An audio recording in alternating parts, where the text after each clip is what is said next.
Welcome back for another video. It's Eharbad once more. We're back in the old world of Raid Shadow Legends, and we have this Lover's Path. And the question is it actually worth doing? So, I mean, we kind of need some fragments anyway. I think you need minimum 5. I would say already it's worth just getting the 15 here and skipping Dragon. That's going to be the approach I'm going to take. And then, even theoretically, I could skip one more if I do all of the summoning, which I will because it's going to be 2x Ancients tomorrow, so we're going to get that. And then there is a 5-star soul at 50,000 points, which looks very expensive at first glance. But when we actually start to run the numbers, it's not great, but it's not that bad either. It's reasonably appealing.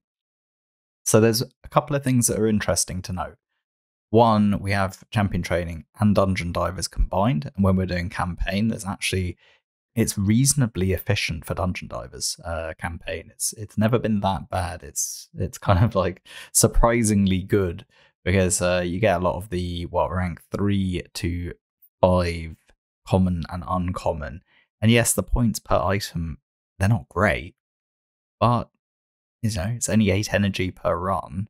Compared to a dungeon run that's typically 20 energy, most of the stuff we run. So you can do 2.5 runs of this for each one run that you might get something better around here, let's say.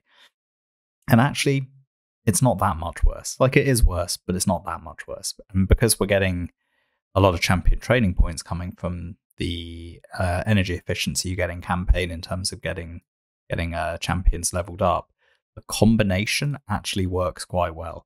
And it's the big difference between this and the hero path. Was it last week for Alteron? Was it the week before? And it was obscene, the amount actually required. Completely obscene. So I've used no gems at all today. I've just done some mystery shard pulling, used my daily energy, done a few rank ups that I had kind of ready in the bag. And we're at 6,800 points. Now, there are multiple ways of getting the 50,000 if you're going to go for it.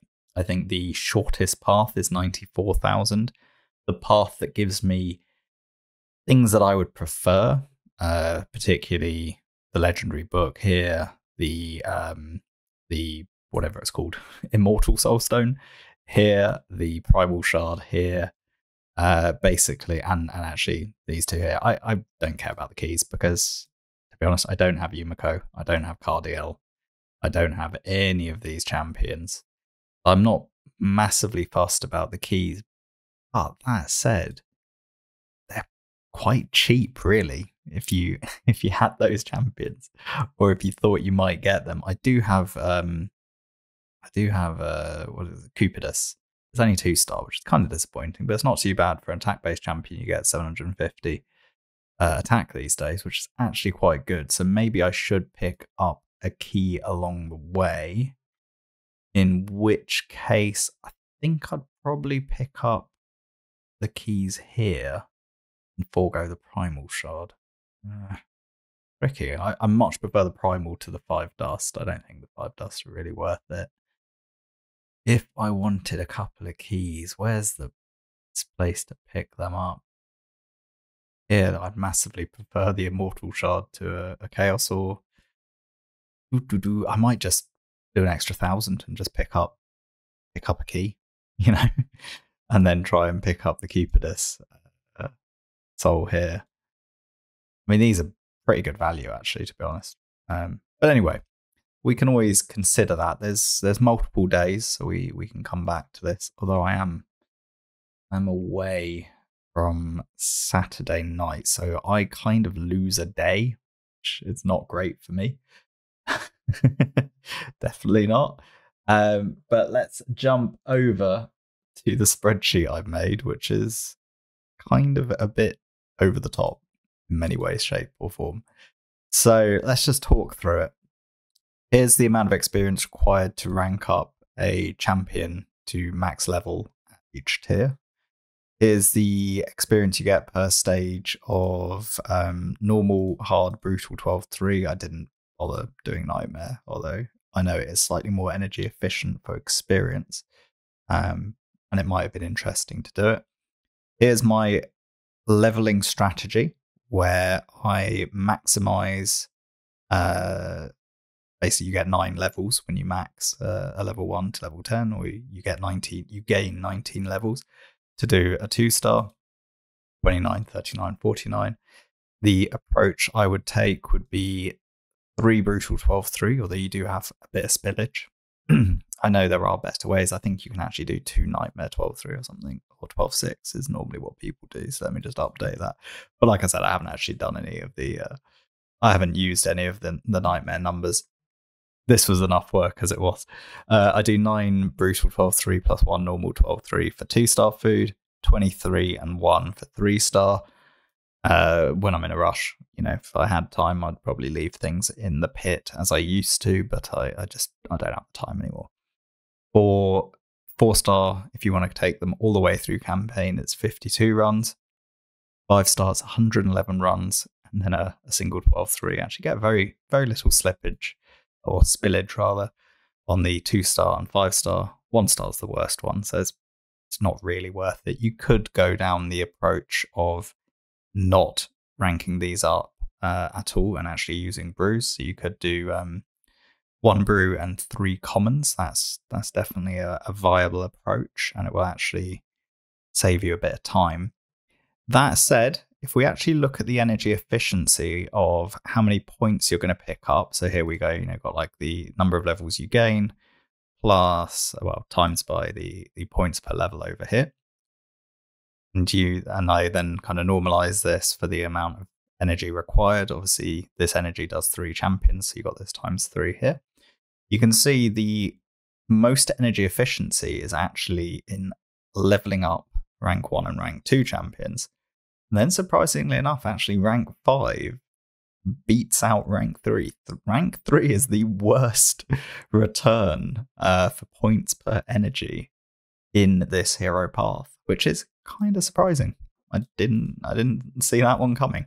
So if you wanted to use brews to max out any given level, it's actually 3-star. If you use brews to make your 3 stars level 30, that's actually going to save you more energy.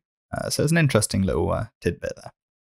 Now, what I've done beyond that is I've then included my brewing technique, where I put 1 brew in a 3-star to get to level 10. I put 2-star to get 2 brews and a 1-star to get to level 15, 5 brews and a 1-star to get to level 23. And then I actually need to do that, because I just realized there's an error in that, because we only get 1 level there. And then if I fix this in real time, and that's just 0. Oh, actually, we can just leave that as level 1, because that's what we feed them as. There we go. That's fixed. Fix this as I go. Like I said, it gets quite complicated. I've then tried to model the fact that I'm going to be summoning mystery shards, and I'm going to get a combination of 1, 2, and 3-star food dropping accordingly. I've then done a round down function to basically assume that I get average RNG, but on the lower side. Similarly with the ancient shards, I've decided I'm probably going to summon about 100 shards. That's what I've forecast to do this modeling. I've then said, well, if I'm going to make 5 new 6-star champions during this event, and I'm going to use 7 5-star chickens and 18 4-star chickens.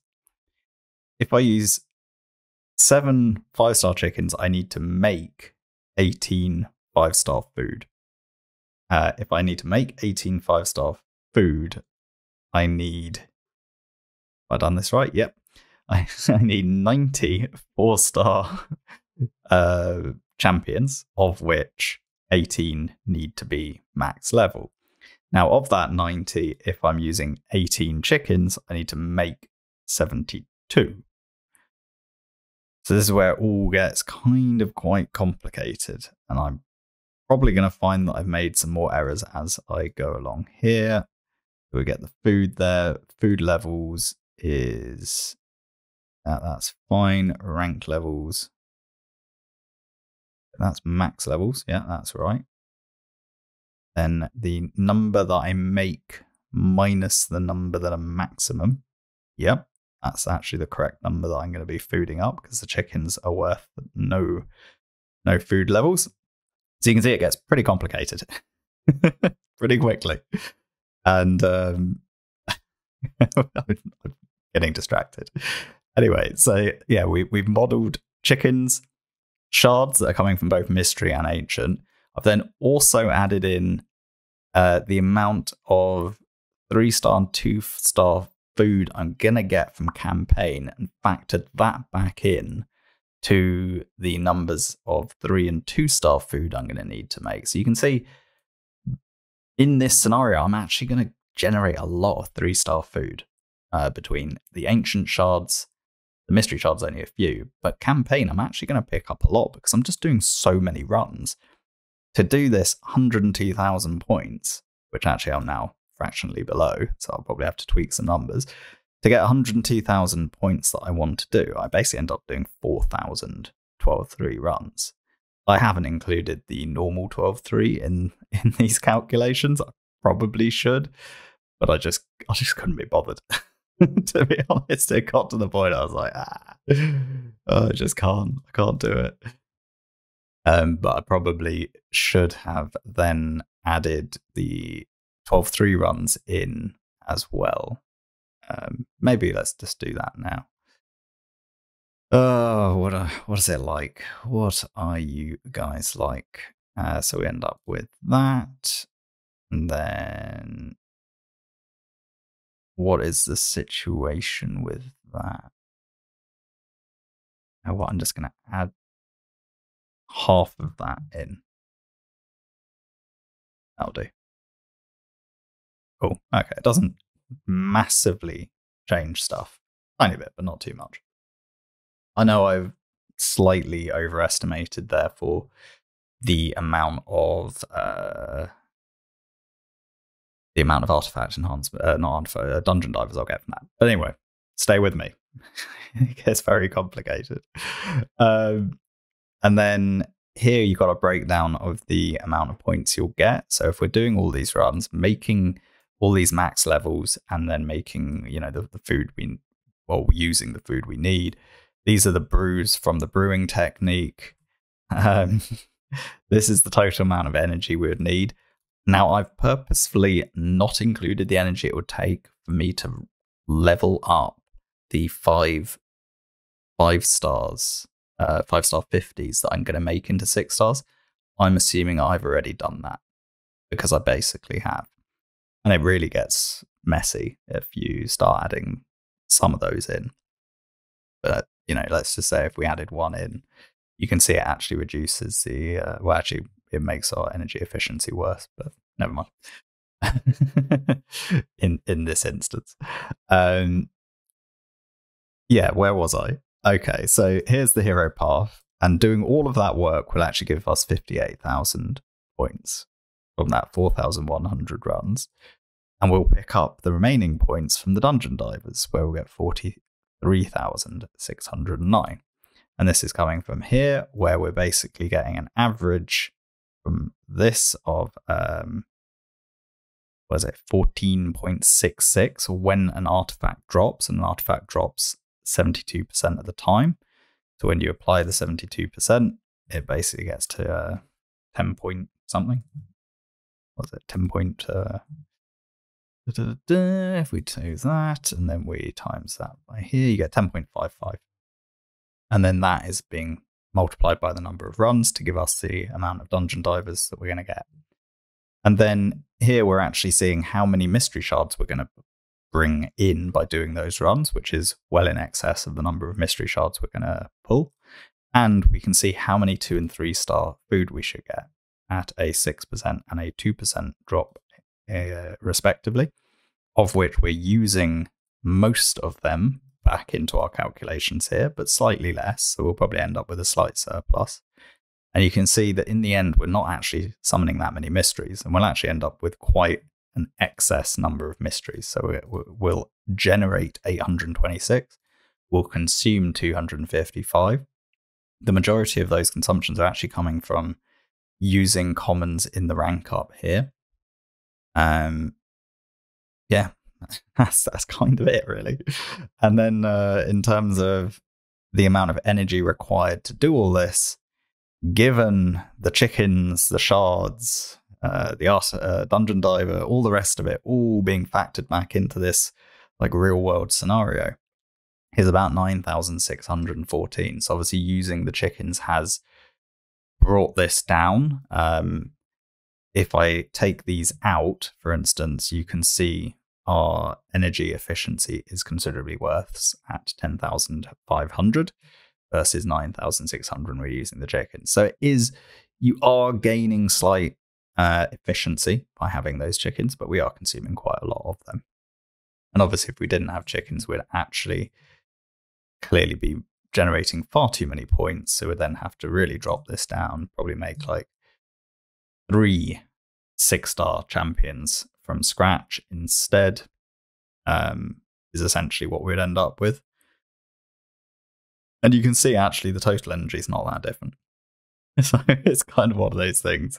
It's like we can use chickens in the way I described, make 5 6-star champions, do 7 5-star chickens and 18 4-star chickens. We use 9,600 energy overall.